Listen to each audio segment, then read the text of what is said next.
Джо, в первом сете из 3 песен вы, к сожалению, не прокомментировали самую первую вещь, это Crush of Love, по-моему, одну из самых удачных ваших вещей.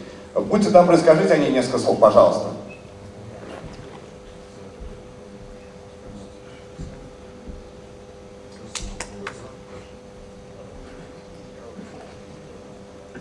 Sure, yeah, the Crush of Love is really a classic R&B arrangement. It's sort of like Sly and the Family Stone style. It has a Larry Graham style bass line, you know, just played like that, right from like the late 60s. And obviously the chord progression is meant to be as light as possible. I tried to make in the recording the bass, you know, down here and the chords up here, and I wanted to leave a big hole for the mid-range of the guitar, because for the melody to be expressive, it needs a lot of room. You have to hear all aspects of the sound. And if the rhythm guitar, the bass, and the drums and keyboard, if it was all too aggressive, I think the melody would suffer from that. So I purposely recorded it, I wouldn't say thin, but I left a big hole for the guitar. And so when the melody comes in, of course, the guitar sounds really big, because there's this big spot right in the middle for it. And it's a bit of a trick of recording to do that, really.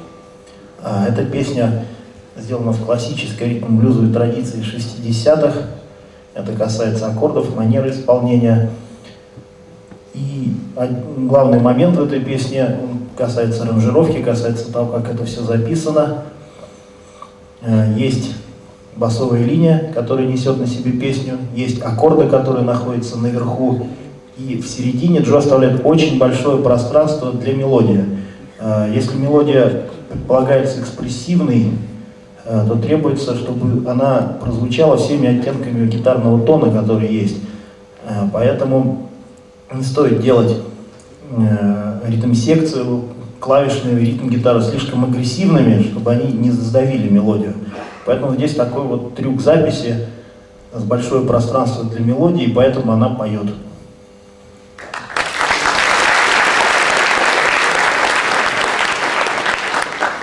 Вопрос касается Джо. Во-первых, спасибо, что вы приехали. Во-вторых, меня интересует, насколько все знают, что Джо занимался с боповым пианистом Ленни Тристаном, такой был, который как бы к данной тематике имеет довольно такое отстраненное отношение. Просто интересно, как строились эти занятия, и если можно, какие-то конкретные просто примеры. Спасибо.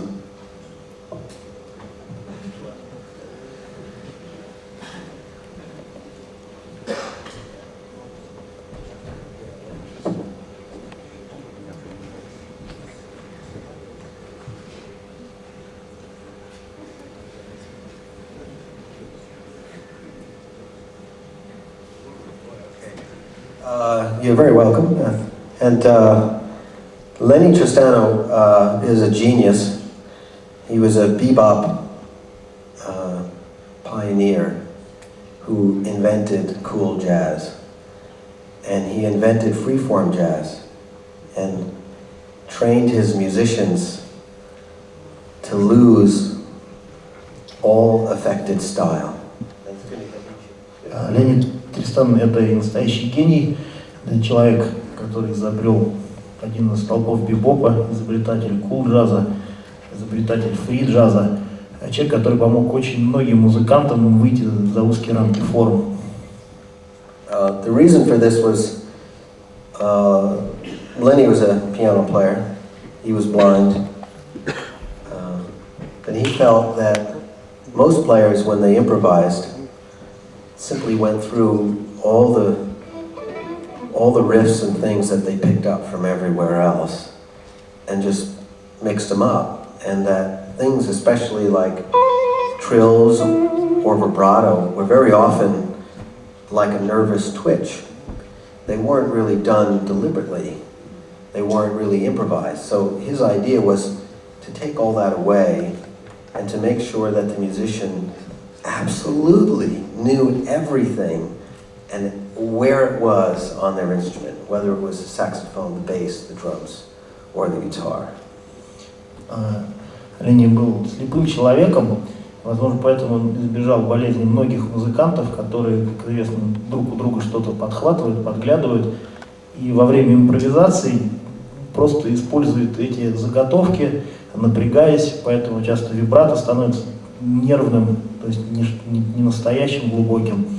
Вот. И его идея главная была то, что музыкант должен быть полностью свободен от каких-то домашних заготовок, клише, и он должен полностью ориентироваться на инструменте, в какой бы тональности, в какой бы песне он ни играл.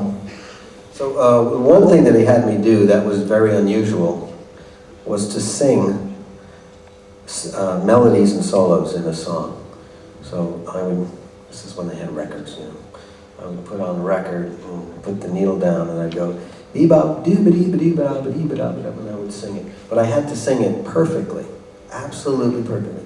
If you ever made a mistake in the lesson was over immediately, just like that. And so I had to sing the melody, and then I had to sing the solo. So all week I would have to memorize Charlie Parker solo, Wes Montgomery solo, Tony Iommi solo, Johnny Winter. He didn't care what I brought in. Hendrix, Coltrane, didn't matter to him. But I had to learn how to sing it and not make a mistake with pitch, with timing, or with the composition. У него был очень необычный подход. Он заставлял меня петь под запись соло и мелодия. Что бы там ни играло, будь это Чарли Паркер, или Джо Колтрейн, или Тони Айомми, что бы я ни приносил, какая музыка, какой стиль. И я должен был это петь все ноту в ноту, запоминать это, полностью соблюдать всю высоту тона, весь пульс, размер. Если я делал хоть одну маленькую ошибку, занятие просто прекращалось. Поэтому я заставлял меня запоминать все на память. The absolutely brilliant reason for this was to get the meaning of the music to be experienced from the inside first, the inside of your body. Because when we play, you know, we're not just a brain, we're not just a heart, you know, we're everything. We're brain, we're sex, we're stomach, we're breathing, you know, we're human beings, we're crazy, we're, you know, and all of that goes into the experience of playing. And when you just read on a manuscript, you know, you're really not getting the soul of it from the inside coming out. You're getting it from the outside coming in with the fingers because of the experience of memorizing and playing it. Especially if you're a guitarist and you're trying to play something that was improvised by a saxophone player. It doesn't make any sense. Fingering's all wrong, you know what I mean? Это очень важно, потому что это заставляет нас, прежде чем что-то исполнять, пропустить эту музыку через себя, чтобы она шла изнутри. Потому что если когда мы играем, мы не просто играем там руками, у нас не существует сердце, мозг, все наши остальные органы по отдельности. Мы играем всей душой и телом. Тогда получается достойный результат. И если играть по нотам, что-то разучивать, то это просто упирается в мышечную память. Мы играем руками, руки запоминают какие-то позиции, но до души это может не дойти. Если пытаться снять с нот саксофонное соло, то это вообще будет бесполезной тратой времени. So, he wanted you to know emotionally why did the musician feel like playing this? And the only way to do that is to experience it without the pressure of playing it, was to sing it. And you, in the process of learning how to sing it, even if you are a lousy singer like me, is that you feel forever. It's always in your, not only in your head, but it's in your body. You feel your voice, you remember the improvisation, and you understand why they work much better than if you had simply played it. Because the music is coming from the inside out, just like it did when it was Wes Montgomery or Charlie Parker or Johnny Winter or Tony Iommi. It came from inside of them, and then it came out. So he wants you to first experience that part. And that was one of the best things I ever learned from Lenny Tristano, besides never make a mistake. Очень важно, чтобы, когда вы поете, вы пропускаете мелодию через себя, вы начинаете понимать, почему музыкант, когда он импровизировал или что-то придумывал, выбрал именно эти ноты, сыграл именно так, а никак не иначе. Когда вы просто двигаете пальцами, вы не можете это понять, а когда вы поете, вы пропускаете это через себя, вы не отвлекаетесь на технику, и даже если вы не очень неважный певец, как, например, Джо самокритично признается, то это все равно идет вам на пользу, и тогда вы понимаете, что чувствовал Вес Монтгомери, Джонни Винтер, Тони Айоми, Чарли Паркер, когда исполнял это соло. И это самая важная вещь, которую Джо выучил от Тристана, ну не говоря о том, что научился не ошибаться.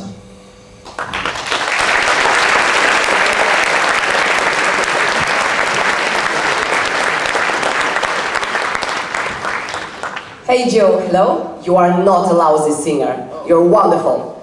Джо отличный певец. Я считаю это. Hi. Я хотела бы спросить, во-первых, поблагодарить вас от лица всех вокалистов, присутствующих в зале. You are a very good singer, Joe. Hey. И хотела бы задать вопрос. Занимались ли вы вокальной техникой? И как вокальная техника повлияла на вашу игру? У меня такое ощущение, что вот ваши песни, они действительно, их можно назвать песнями, а не просто гитарными композициями. Не случайно многие из них так и называются. Поэтому будете ли вы петь еще в дальнейших ваших следующих альбомах? Потому что мы, вокалисты, ждем ваших новых успехов в пении. Ответьте, пожалуйста.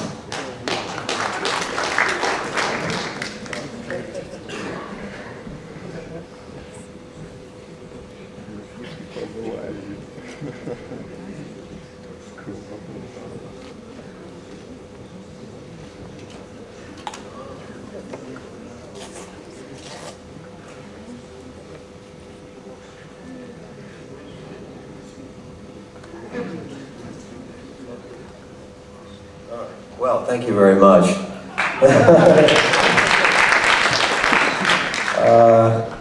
I did take vocal lessons in the early 1980s from a opera singer who was teaching every rock and roll singer in the San Francisco Bay Area at the time.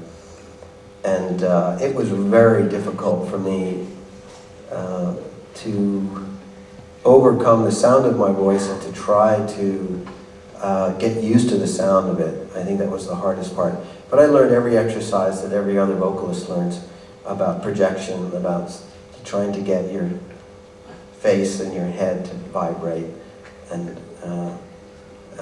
to relax your neck and to use your diaphragm and all that kind of stuff. But ultimately, I think if your vocal cords don't have a certain sound and the shape of your skull and your sinuses aren't exactly right, no matter what you do, you know, you're not a singer, because there's people who can sing and then there are singers, you know. Да, я занимался в начале 90-х вокалом, занимался лучше на тот момент преподавателя вокала, который учил буквально всех вокалистов в окрестностях Сан-Франциско. Я, конечно, помню все эти упражнения, меня учили правильному звукоизвлечению, тому, как заставить полость рта и черепа резонировать, как управлять своей диафрагмой.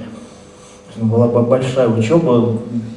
Особенно сложно было привыкнуть к ощущению своего голоса, привыкнуть его слышать. Это все очень помогло, но, конечно, как говорит Джо, вы, если не тот череп, не та диафрагма, не те связки, то вряд ли получится певец. То есть есть люди, которые могут петь, и есть певцы.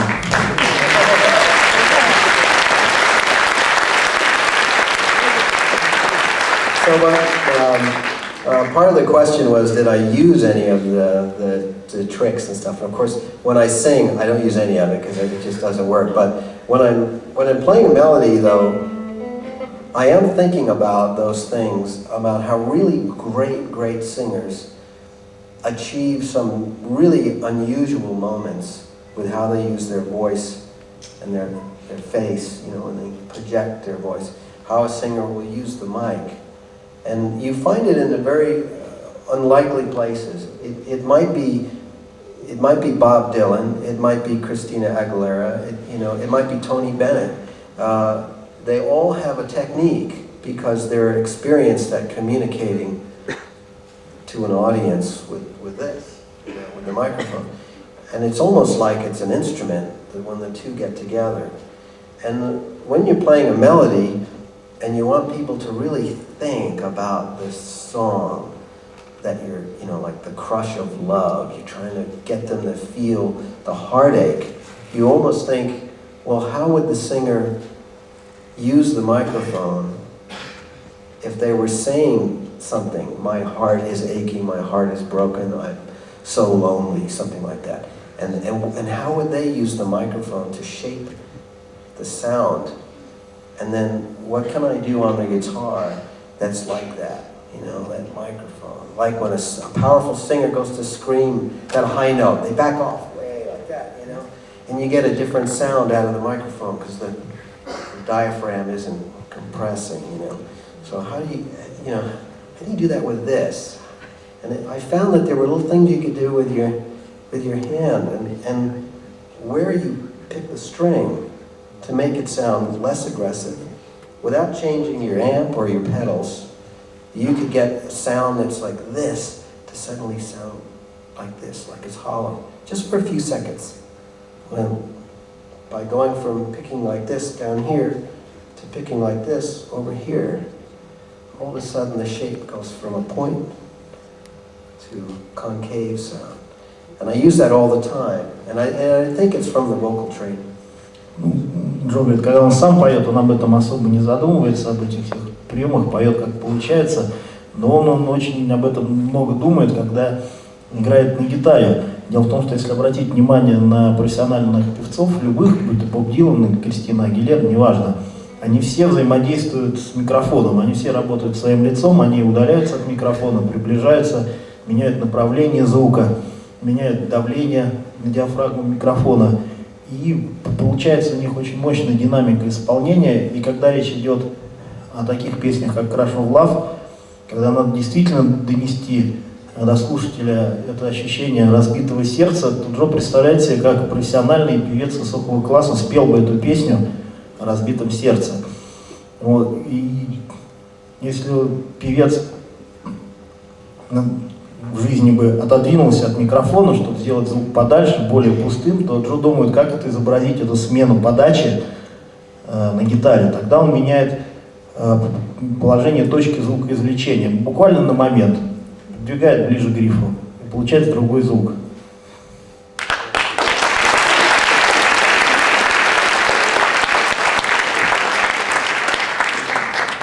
I have 3 questions. I have to do the first one in English because I'm not a native Russian speaker and music theory is complex to me. You mentioned the pitch axis. Pitch axis is a part of modal interchange, right? Yeah. Can you just put a little bit more input on what pitch axis actually is? Sure, I can play it for you right away. And the second was down, down, down. Oh, я извиняюсь, я не русский, поэтому мне было очень тяжело задать первый вопрос на русском языке. Второй вопрос. Есть песня на альбоме Джо Satriani «Down, Down, Down». Это была самая эмоциональная ваша игра. Как вот так получилось, что гитарист, которого все считали шредером, вдруг вот начал играть блюз? И третий вопрос. Есть слухи такие, что вот даже Эдди Ван Хален ходил вам на уроки. Это правда или нет? Спасибо.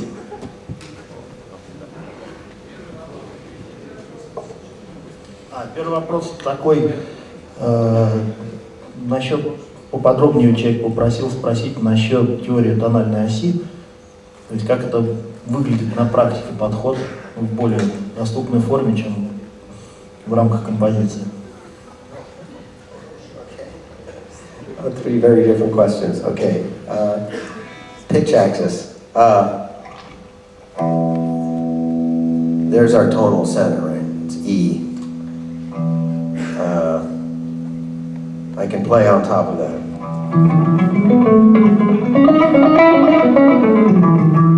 E major.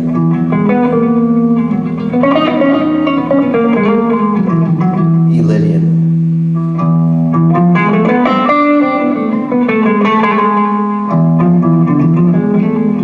E Phrygian dominant.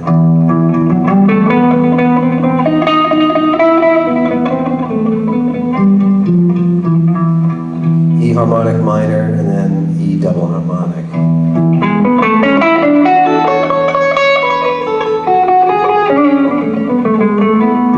E mixolydian.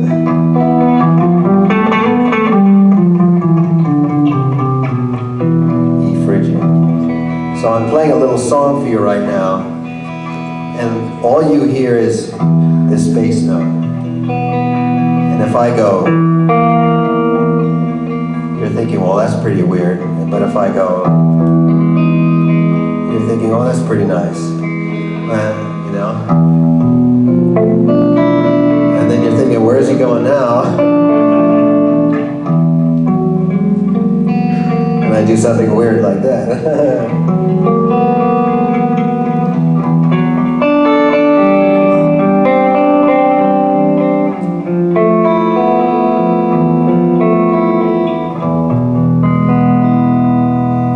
So that's the pitch axis. In other words, I keep changing the key over E, the bass note. And I could do it with a melody.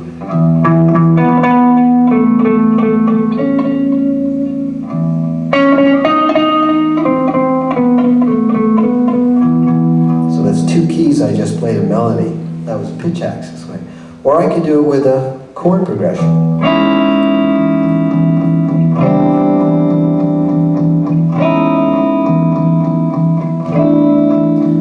Chord is a different key signature. And so either melodically or harmonically, all relating to one bass note, I keep changing the key. But it's always E this, E that, E this, E that. Основная идея такая, что в данном случае есть тональный центр ми, есть басовая нота ми, и Джо играет от нее. Он сыграл нам в нескольких тональностях подряд: мажор, минор, варианты гармонического минора, лидийский лад, фрикийский, обыграл совершенно экзотические лады, но все время оставался в ми. Иногда это создавало светлое настроение, иногда драматическое. Можно обыграть, как он сказал, это мелодией, можно обыграть это аккордами, но все под той же басовой нотой. Получается вот разнообразие и привязка к этому басу, тональному центру. You asked about a song, Down, Down, Down, right?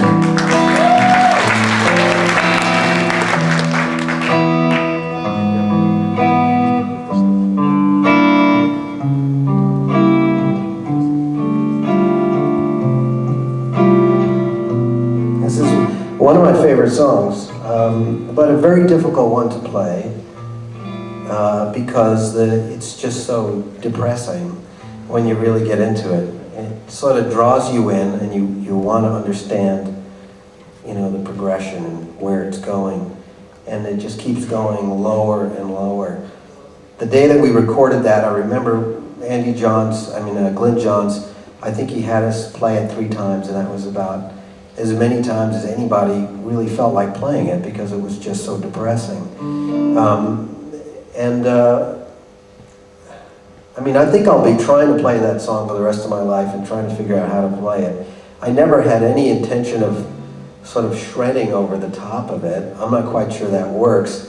But I think that when I hear other people play my music, I'm always sort of enthused because they do things that I wouldn't do with it. So I hope someday somebody else will cover that particular song on a record, and I'll get to hear, you know, their perspective of it. And maybe then there'll be a connection between the blues style that it's written in and the shred style that you asked about. But finally, I'm a good friend of Eddie Van Halen, but I never gave him any lessons.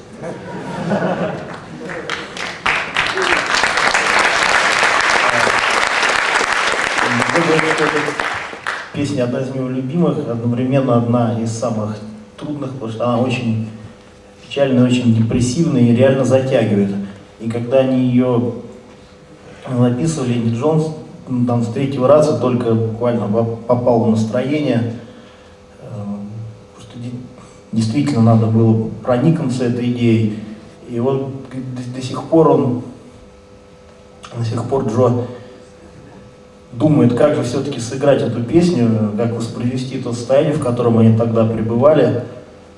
И то, что это не шред, это было естественным, он просто мешал душа что-то пилить поверх этой песни. Но он надеется, что вот, может, кто-нибудь когда-нибудь сделает кавер этой вещи. Будет очень интересно послушать, как другой человек ее проживает. И, возможно, у кого-то получится сделать это более шредерски.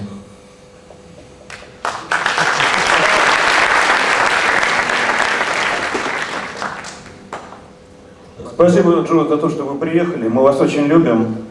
Here I am. Hi. We love you. Мы очень любим вас и очень любим вас не только как музыканта, но и как и преподавателя, воспитавшего Стива Вая, и также и помимо этого Кирка Хэммита и много-много других людей. Помимо этого, вы очень остроумный человек. Это мы видим сейчас. Очень жалко, что не все смогли попасть сегодня на ваше шоу. У меня к вам, правда, вопрос немножко другого порядка. Вопрос такой. Очень много нот с таблатурами издается с огромным количеством ошибок. Те конфузы, которые были сегодня с переводом, это ерунда по сравнению с теми ошибками в нотах, которые есть. Планируется ли переиздание каких-то вещей, поскольку очень много людей, очень много учащихся хотят по-настоящему хорошо сыграть ваше произведение, но это не всегда получается. Может быть, действительно, мы можем ожидать под вашей редакцией издания каких-то нот. Большое спасибо вам и большое спасибо от всех, кого я знаю, потому что вас здесь очень-очень любят. Мы ждем вас, может быть, даже G3 приедет, я уж не знаю, но мы вас очень любим. Спасибо.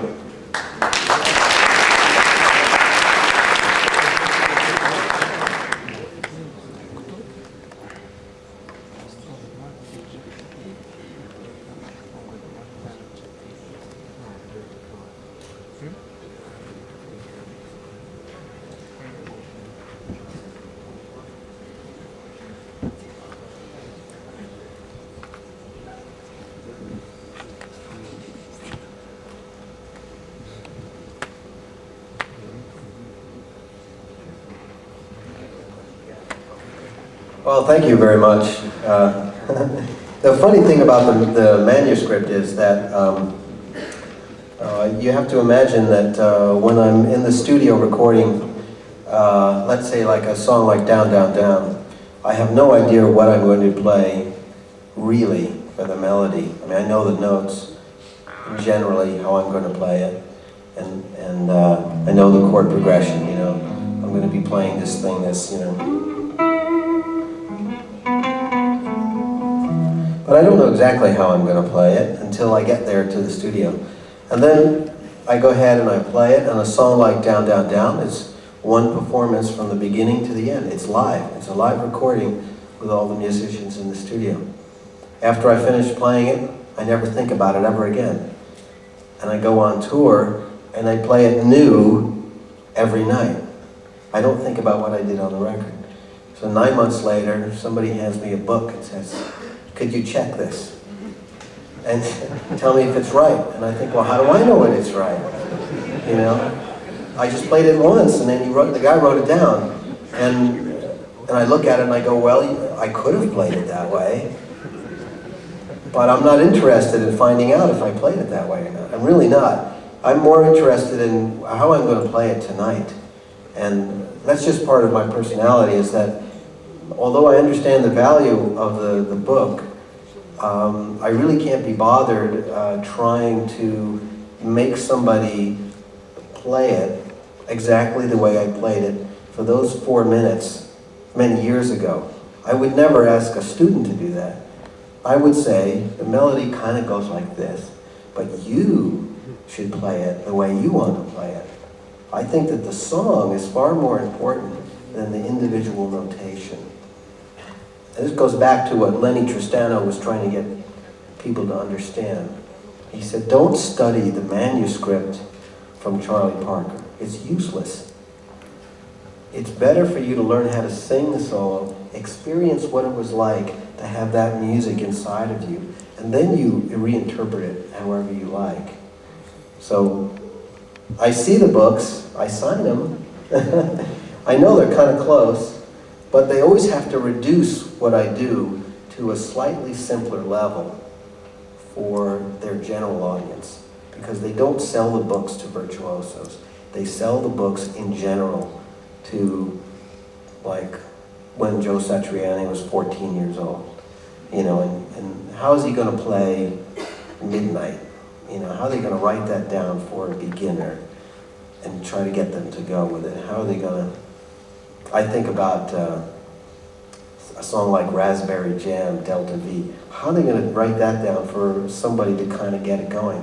There are hardly any chords in it either. It's just this, you know, long improvisation. So I think that they will go back and they will try to get closer and closer, as they always do in publishing, to fix it. But, you know, I'm not too interested in...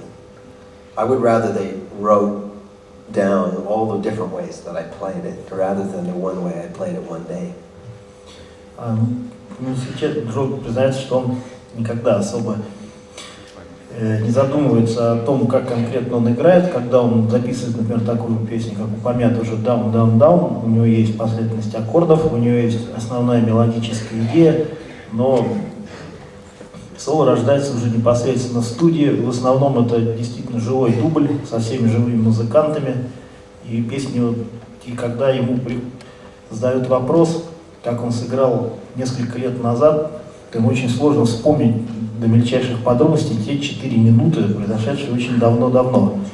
И кроме того, он каждый вечер предпочитает думать о том, как он сыграет свое соло именно здесь и сейчас, а не как он это сделал когда-то. И он никогда не заставляет своих учеников разучивать все ноту в ноту. Он дает основную мелодическую идею методом Лени Тристана, заставляет прожить это соло, а потом сыграть его, чтобы оно исходило от себя. Конечно, он видел эти нотные сборники, он ставил на многих автографы, и они, конечно, по его мнению, в любом случае сознательно упрощаются, поскольку издаются эти сборники не для виртуозов, а издают для таких же ребят, каким Джо был в 14 лет. И как объяснить там начинающему, как играть Midnight на страницах книжки, это просто практически невозможно. И Джо, единственное, что Джо был бы не против, если бы издательства издавали его песни, расписанные в нескольких вариантах, сыгранных там от концерта к концерту. Вот это было бы интересно, но вычищать эти табулатуры ноту в ноту ему скучно, и он считает, что со временем издательством в переизданиях сами это сделают потихонечку.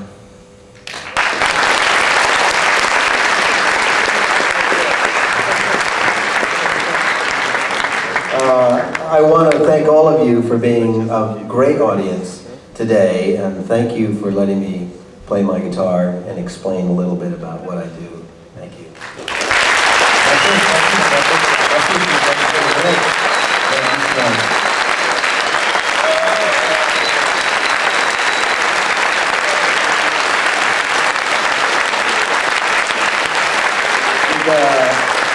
I'd like to bring out some people who helped us put this show on today, and I'm going to let these guys take over. They're going to explain to you what we're doing now.